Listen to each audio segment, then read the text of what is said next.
Baiklah, mari kita teruskan kita punya perkongsian ataupun pelajaran kita pada malam ini, yaitu dengan bagian yang kedua, yaitu mata air kehidupan. Yang sebentar tadi kita sudah belajar mengenai kepentingan air untuk kesehatan kita kan. Jadi mari kita lihat apakah yang dimaksudkan dengan mata air kehidupan. Dan saya percaya kita semua di sini ya telah mendapat satu buah pikiran yang begitu baik pada malam ini mengenai air. Oke, dan air ialah kepentingan dalaman, bukan dalaman saja tetapi juga untuk luaran kita.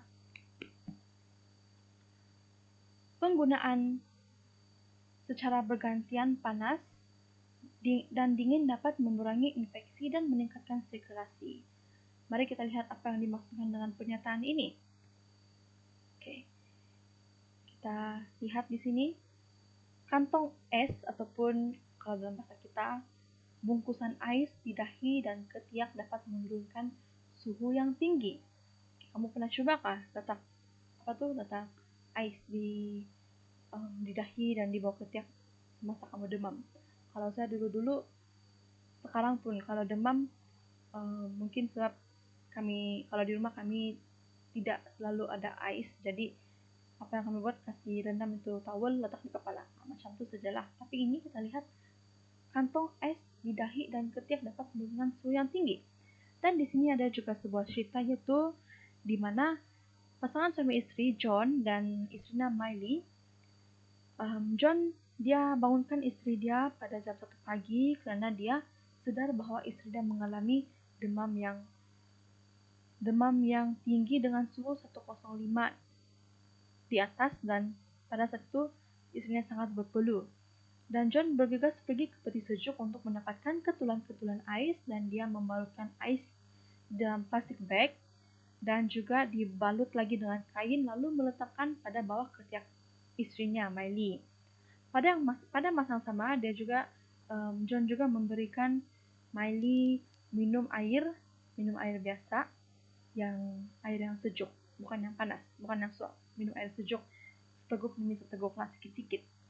Dan pada saat itu John melihat keadaan itu sangat sukar, tetapi pada jam 4 pagi suhu badan Miley telah kembali normal dan dia pun dapat tidur dengan selesa setelah itu. Okay. Dan untuk pengetahuan semua, suhu 106 Fahrenheit ke atas boleh merosakkan kita punya otak. Dan daripada cerita yang tadi kita lihat bahwa tindakan yang dilakukan oleh John ke atas Miley telah membantu keadaannya, yaitu dia menggunakan bungkusan ais dan diletakkan di bawah ketiak Miley. Dan ini sebab air mempunyai kelebihan yang luar biasa di luar jangka kita, yaitu untuk air boleh mentransfer heat dari badan kita. Dan kita lihat seterusnya hidroterapi. Hidroterapi adalah ilmu pengetahuan yang menggunakan air pada suhu yang berbeza.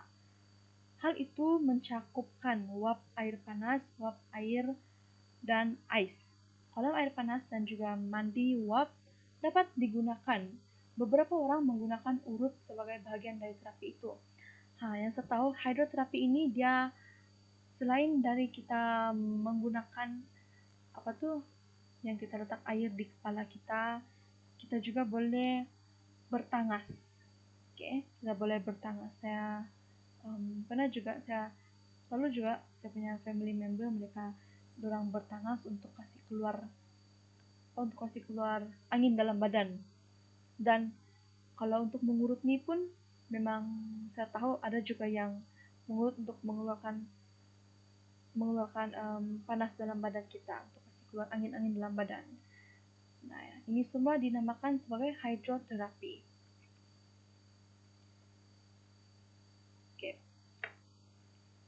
Yang seterusnya, perlakuan yang kacau. Secara hidroterapi adalah penggunaan handuk panas dan dingin yang digunakan secara berkala atau bergantian pada bahagian tubuh tertentu. Selain Di sini dia bilang punggung kan, selain punggung yang saya cakap tadi lah, macam kalau kita demam kan kita letak tuala yang hangat di kepala kita.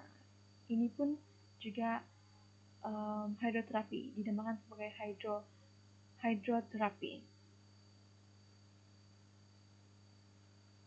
Oke, seterusnya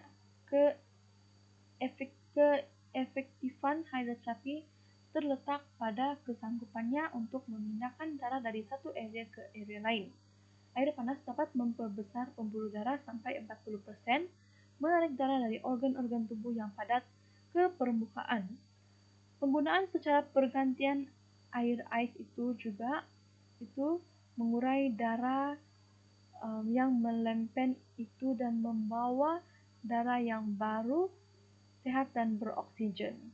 Ayat yang di bawah ini dia seperti yang macam tadi, hidroterapi adalah ilmu pengetahuan yang menggunakan air pada suhu yang berbeda. Seterusnya, mengenai kebersihan dan hygiene pula. Oke, apa yang dikaitankan dengan air, dengan kebersihan dan hygiene? Di sini kita nampakkan tangan dia, apa dia sedang membuat mencuci tangan. Mencuci tangan menggunakan air. Cucilah tangan Anda secara cermat dengan sabun dalam waktu yang lama, kira-kira selama kita menyanyikan lagu Selamat Ulang Tahun ataupun Happy Birthday. Mungkin kita boleh try lah di rumah sambil kita cuci tangan, yang berikut dia punya urutan tuh kita nyanyi lagu Happy Birthday. Habis Happy Birthday tuh siaplah mencuci tangan, seperti itulah maksudnya. Lagi-lagi kalau musim sekarang nih, mencuci tangan nih bukan lagi yang macam benda yang kita tidak perlu ingat, tapi memang perlu ingat sudah, bahkan ada dalam kita punya SOP kan, SOP misalkan dari kita punya keadaan pandemik ini.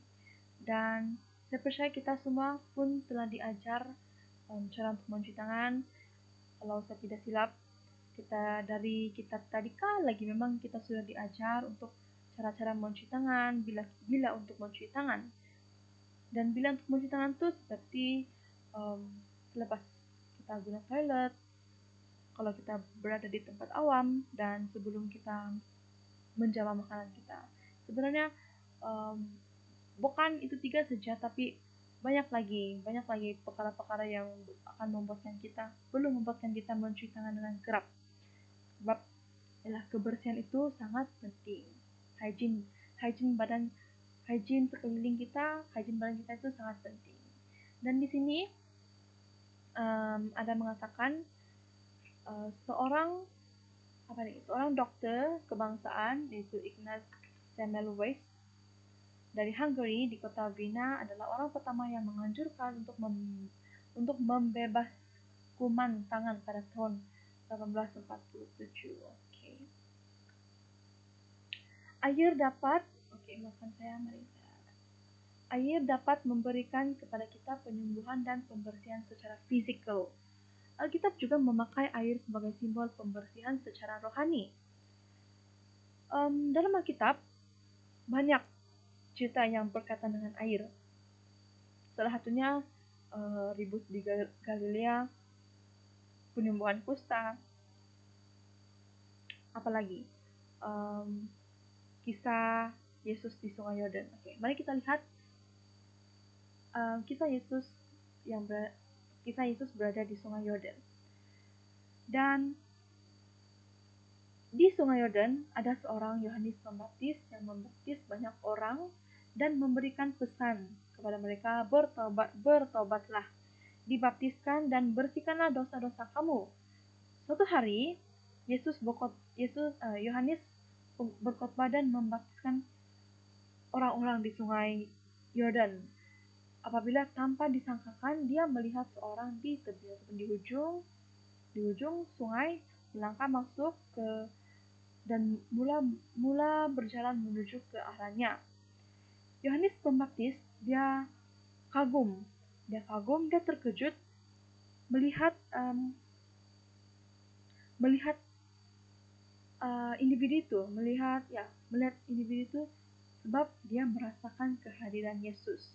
Walaupun dia tidak pernah bertemu dengan Yesus sebelum ini, tapi kita tahu penginjilan Yesus pada saat itu sudah mulai tersebar dan dia pun mendengarnya. Yesus menghampiri Yohanes dan si Yohanes begitu kagum menjawab, wah, Yesus dari Nazaret, Yohanes Baptis cakap. Dan si Yesus meminta Yohanes pada waktu itu dan berkata sama Yohanes, Yohanes baptiskanlah aku. Yohanes dia macam freeze lah dengan permintaan Yesus itu, dan dia balas, dia cakap, Yesus, kamu harus membaptis aku, bukan aku kamu.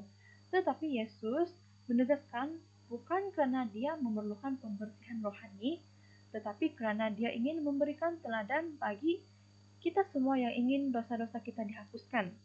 Dia menginginkan pembaptisan sebelum memulai pelayanannya untuk menyelamatkan jiwa-jiwa untuk kerajaan nanti. Ketika Yesus dibaptiskan di air sungai Yordan, seekor merpati putih yang murni turun dari atas, melayang di atas kepalanya. Sebuah suara yang menggelegar dari sorga, inilah anakku yang kukasihi, kepadanya aku berkenan. Ketika kita dibaptiskan, kita juga dapat merasakan kehadiran ilahi dan mendengar Bapa berbisik di hati kita. Engkau adalah anak laki-laki dan anak perempuan yang aku kasihi, yang mana aku berkenan. Hal ini juga merupakan saat yang sakral bagi kita ketika semua dosa kita telah dibasuh keluar. Kita telah bersih dari dalam. Itulah saat yang agung di dalam kehidupan kita. Pada zaman Yesus dan murid-muridnya, kata dalam bahasa Greka untuk diselamkan ke dalam air dan dimandikan adalah baptizo, yang kini dia merupakan baptisan. Ya, sekarang kita tahu dia sebagai baptisan. Pada dewasa ini ada berbagai macam bentuk baptisan, tetapi hanya ada satu cara yang diajarkan Yesus. Dalam Matius 3:16 berkata, Yesus segera keluar dari air. Yesus dibaptiskan melalui diselamkan. Hari ini kita yang menerima Yesus dan yang sudah meninggalkan kehidupan lama kita yang kisah silam kita yang berdosa itu, ada keistimewaan untuk kita mengikuti teladan yang Yesus tinggalkan untuk kita semua dengan dibaptis. Para Rasul Petrus dan Paulus juga berbicara kepada kita dalam Alkitab mengenai pembaptisan. Mari kita lihat seterusnya. Jawab Petrus kepada mereka, bertobatlah dan hendaklah kamu masing-masing memberi dirimu dibaptis dalam nama Yesus Kristus untuk pengampunan dosamu, maka kamu akan menerima karunia Roh Kudus. Dalam Kisah 2 ayat 38. Paulus mengatakan pembaptisan ialah simbol bahwa kita telah menerima kematian, pengkebumian dan kebangkitan Kristus, yang telah bangkit dalam kehidupan yang baru seperti yang dilakukan Kristus pada pagi kebangkitan. Dan di sini sebelumnya saya ingin menceritakan mengenai pelayanan seorang pastor yang bernama Pastor Carl. Pastor Carl ini dia merupakan seorang pastor di gereja, dan ada seorang wanita yang pergi berjumpa dengan pastor itu dan berkata, saya ingin dibaptiskan pastor. Pastor Carl begitu teruja dan mengucapkan, wah, praise the Lord, puji Tuhan. Dan wanita muda itu pun memperkenalkan dirinya. Dan nama yang kita boleh panggil di sini yaitu Candy. Wanita itu bernama Candy. Candy ini dia sudah sering pergi ke gereja Seventh Day Adventist dan ingin dibaptiskan sebagai seorang Seventh Day Adventist. Pastor Carl begitu senang mendengar apa yang dikatakan oleh Candy, dan dia pun, oleh sebab dia belum mengenali Candy, dia pun membuat satu pertemuan seterusnya untuk sebelum dibaptiskan bagi untuk menyampaikan macam dia Pastor Carl akan menyampaikan macam basic doktrin mengenai kita punya gereja bersama dengan Candy. Candy begitu bersedia dan begitu bersemangat untuk membincangkan mengenai apa saja kepercayaan Adventist, dan pastor itu pun dan semasa hari pertemuan mereka, pastor dia mulakan conversation dengan cakap, salah satu talenta yang saya ada ialah mengajar. Jadi, saya tidak kisahlah kalau saya perlu berkata-kata di depan orang ramai. Candy ini dia cakap, saya rasa itu talenta saya juga lah, pastor. Dan pastor itu apabila dia dengar Candy cakap begitu, pastor terfikir sesuatu, dan si pastor cakap lagi sama si Candy, dia bilang, iya, kalau begitu bolehkah kamu ceritakan mengenai macam mana kamu ingin datang kepada Kristus pada hari pembaptisan kamu? Adakah kamu selesai dengan permintaan ini? Adakah kamu boleh lakukannya? Bilang Pastor Carl sama Candy. Candy ataupun perempuan itu dia jawab, tidak masalah pastor, boleh saja. Saya bersedia untuk menceritakannya. Tiba pada hari Sabat, pada hari pembaptisan, Pastor Carl berdiri bersama Candy di dalam kolam pembaptisan. Dan si Candy kelihatan begitu bersedia untuk menceritakan ceritanya, tetapi di sebaliknya, Pastor Carl pula yang tidak bersedia untuk mendengarkan cerita Candy, walaupun sebenarnya si pastor dia tidak mengetahui latar belakang ataupun tidak mengetahui kisah-kisah yang pernah dilalui oleh Candy. Candy pun mulai bercerita dengan dia berkata, saya seorang pelacur, remaja dan bekerja selama 12 tahun sebagai penari yang tidak memakai sehelai benang pun. Kata-kata Candy pada saat itu menelan semua suara-suara di gereja. Pastor Carl begitu terkejut melihat anggota gerejanya yang semua beralih fokus kepada Candy. Dan denyutan nadi Pastor Carl semakin cepat karena dia tertanya-tanya apakah kisah yang seterusnya. Dia risau sebenarnya bagi Candy. Dia risau yang anggota-anggota akan melihat dia sebagai seorang yang pendosa, tetapi tidak. Anggota-anggotanya tidak melihat Candy sebagai seorang yang pendosa. Bahkan Candy juga sambung cerita dengan mengungkap dan berbicara tentang rahmat Tuhan yang telah beserta dia sepanjang dia hidup sebelum itu. Walaupun dia mempunyai kisah black history, kisah lalu yang hitam, tetapi dia masih lagi diberi kesempatan untuk merasakan rahmat ataupun keajaiban Tuhan dalam dirinya. Dan itulah kenapa dia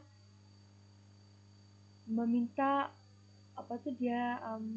membuat keputusan untuk dibaptiskan, karena dia ingin dilahirkan semula, dia ingin merasa bersih daripada dosa-dosa yang dia telah lakukan sebelum ini. Dan Candy pun meneruskan dia punya percakapan lagi. Dia cakap, tapi itu semuanya masa lalu di belakang saya, semuanya yang dulu. Sekarang saya akan meninggalkan diri saya yang lama di bahagian paling bawah tempat ini, yaitu kolam pembaptisan, dan Tuhan memberitahu saya bahwa saya akan muncul sebagai ciptaan yang baru. Sekiranya rahmat Tuhan dapat meliputi saya, maka tidak ada perkara lain sebagai calon yang tidak layak. Sekiranya Tuhan dapat mengubah saya, maka dia dapat mengubah sesiapapun. Inilah yang dikatakan Candy. Candy punya pengalaman ini yang dikatakan Candy itu telah membuat anggota-anggota di gereja itu yang melihat acara pembaptisan itu semuanya melihat Candy sebagai seorang yang berani, seorang yang berani untuk menerima Yesus, dan mereka semua di sana tersentuh dengan tindakan Candy. Puji Tuhan, anugerah yang luar biasa, dikatakan Pastor Khalid. Pastor Khalid mengatakan itu. Dengan itu, Pastor Khalid baringkan Candy dan dibaptiskanlah Candy. Dan ketika siap upacara pembaptisan, ketika Candy dikeluarkan dari air, semua anggota gereja di sana berdiri dan memberi tepukan dan memberi semangat kepada Candy. Setelah itu, pastor semasa jemaat tengah hari, pastor tidak melihat Candy, dan si pastor pergi mencari si Candy lah. Candy berada di kolam pembaptisan. Pastor kali ini fikir yang Candy ada masalah, ataupun adakah si Candy menyesalkan dia minta baptis, lebih kurang macam itulah perasaan si pastor. Tapi pastor kali pergi di sama si Candy dan dia tanya, Candy, kamu okay? Candy jawab, ya pastor, saya okay. I'm very okay pastor. Saya hanya rasa tersentuh. Saya ingin lihat dosa-dosa saya mengalir keluar dari kolam pembaptisan ini, dan saya tidak akan menanggung dosa sebanyak yang dilakukan hari ini lagi. Saya tidak pernah rasa sebersih sebaik ini, Candy cakap. Dan buat pertama kalinya, Pastor Carl, buat pertama kalinya dalam hidup saya berasa bersih, Candy cakap. Keadaan itu sangat menyentuh Pastor Carl dan perasaan Pastor Carl pada saat itu.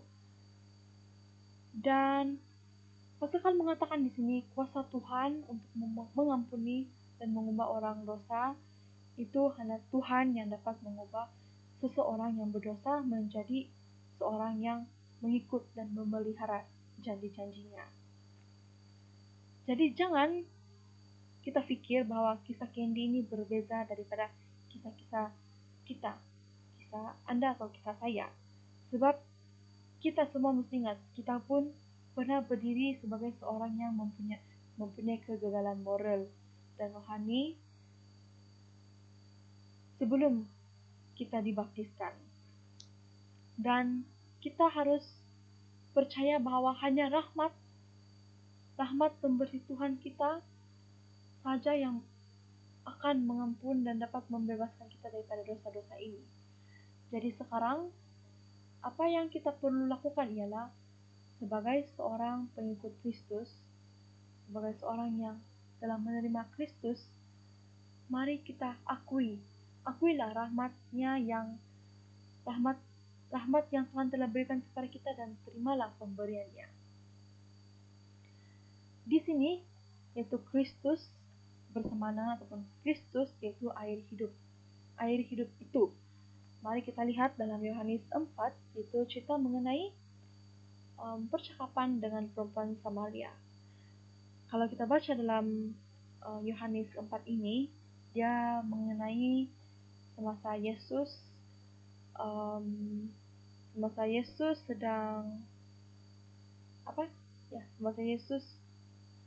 berada di daerah Samaria, di Sikar. Dia duduk di pinggir sumur Yakub, dan Yesus pada saat itu sangat haus, dan dia meminta perempuan Samaria itu untuk berikan dia minum, sebab murid-muridnya yang lain pergi membeli makanan di kota. Tapi perempuan Samaria itu menolak permintaan Yesus, sampai dia cakap, masakan engkau seorang Yahudi minta minum kepadaku, seorang Samaria, sebab orang Yahudi tidak bergaul dengan orang Samaria. Jadi Yesus pun jawab dalam ayat ke-10, Yesus jawab, jikalau engkau tahu tentang karunia Allah dan siapakah dia yang berkata kepadamu, berilah aku minum, niscaya engkau telah meminta kepadanya dan ia telah memberikan kepadamu air hidup. Tapi kata perempuan itu kepada Tuhan, dia cakap, Tuhan, Engkau tidak punya timba dan sumur ini amat dalam. Dari manakah Engkau memperoleh air hidup? Adakah Engkau lebih besar daripada bapa kami, yaitu Yakub, yang memberikan sumur ini kepada kami? Dan Yakub pun sendiri mengambil air. Yakub, anak-anaknya dan ternakannya pun sendiri mengambil air daripada sumur itu. Lalu Yesus jawab, "Barang siapa minum air ini, ia akan haus lagi. Tetapi barang siapa minum air yang akan kuberikan kepadanya, ia tidak akan haus untuk selama-lamanya. Sebaliknya, air yang akan kuberikan kepadanya akan menjadi mata air di dalam dirinya. Dalam dirinya yang terus-menerus memancar sampai kepada hidup yang kekal." Dan perempuan itu pun cakap, "Tuhan, berikanlah aku air supaya aku tidak haus dan tidak usah datang ke sini untuk menimba air lagi." Kita lihat Kristus, pada ayat ini kita dapat lihat bahwa Yesus merupakan air hidup itu. Jadi adakah kita ingin menolak air kehidupan yang telah diberikan oleh Kristus? Seperti wanita Samaria itu, apakah Anda rindu akan air hidup itu? Adakah padang pasir di dalam kehidupanmu? Adakah kita haus? Nah, kita lihat di sini. Adakah Anda haus? Air yang kuberikan kepadanya akan menjadi mata air dalam dirinya yang terus-menerus memancar sampai kepada hidup yang kekal. Marilah, biarlah yang haus datanglah. Allah telah berjanji mereka tidak akan menderita lapar dan dahaga lagi. Dan matahari atau panas terik tidak akan menimpa mereka lagi. Sebab anak domba yang di tengah-tengah takhta itu akan menggembalakan mereka dan akan menuntun mereka ke mata air kehidupan, dan Allah akan menghapus segala air mata dari mata mereka. Dalam Wahyu 16 dan 17. Dalam Yesaya 55 ayat 1 hingga 3 mengatakan, "Ayo, hai semua orang yang haus, marilah dan minumlah air. Kamu akan memakan yang baik dan kamu akan menikmati sajian yang paling lezat. Sendengkanlah telingamu dan datanglah kepadaku. Dengarkanlah, maka kamu akan hidup." Ini yang dikatakan dalam Yesaya 55 ayat 1 hingga 3. Tuhan akan membawa air padang pasir di kehidupan kita. Dia akan sentiasa membawa air kehidupan ke gurun hati kita. Apa sahaja tanah yang kering yang sedang kita lalui, datanglah ke air hidup Tuhan. Tuhan juga menjanjikan kepada kita semua air yang melegakan dahaga keinginan yang sebenarnya. Yesus berkata kepada wanita Samaria itu, "Air yang saya berikan akan menjadi mata air atisan di dalam, air akan keluar tanpa henti." Undangannya kepada kita adalah tercatat pada ayat yang terakhir, yaitu dan roh pengantin pada ayat Alkitab yang terakhir, yaitu dan roh dan pengantin perempuan berkata, datang dan biarkan dia yang mendengarnya berkata, dan roh pengantin perempuan berkata, datang dan biarkan dia dahaga datang. Siapa yang berhasrat, hendaklah dia mengambil air kehidupan dengan bebas. Jadi, adakah Anda dahaga? Adakah kita semua di sini pada malam ini haus? Adakah kita mau minum dari air telaga yang tidak akan kering, tidak pandai kering? Sekiranya Anda ingin mengatakan ya dengan jemputan syurga untuk menikmati air sungai kehidupan yang tidak akan putus-putus, datanglah kepada Tuhan. Janganlah kita tolak air kehidupan yang telah disediakan oleh Tuhan kepada kita, karena kita percaya, kita tahu bahwa Tuhan adalah sumber segalanya. Tuhan adalah mata air kehidupan kita. Jadi, apapun yang berlaku, kita datanglah kepada Tuhan. Terimalah air kehidupan Tuhan agar segala kehausan yang kita lalui selama ini akan didahagakan oleh Tuhan. Dan itu saja kita punya perkongsian pada malam ini, yaitu mengenai air bagian pertama, yaitu rindu setengah gelas saya lupa subjeknya, yaitu rindu setengah mati pada segelas air, di mana kita telah belajar mengenai kepentingan air dalam kehidupan kita. Dan untuk bagian yang kedua ini, yaitu mengenai mata air kehidupan, di mana kita tahu Yesus merupakan air kehidupan kita. Dan sebagai penutupan pada malam ini, saya senang untuk membawa kita semua di dalam doa. Mari kita semua tunduk kepala dan serahkan pemimpin kita semua di dalam doa. Mari kita berdoa. Ya Allah Bapa kami yang sedang bertakhta di dalam kerajaan surga, pada saat ini kami ingin datang di hadapan-Mu untuk meminta segala pengampunan dosa yang telah kami lakukan, ya Tuhan.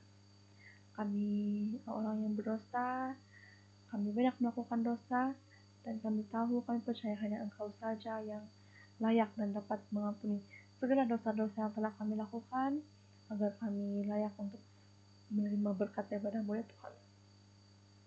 Ya Tuhan, sebentar tadi kami telah mempelajari satu pelajaran yang begitu indah, yaitu mengenai air.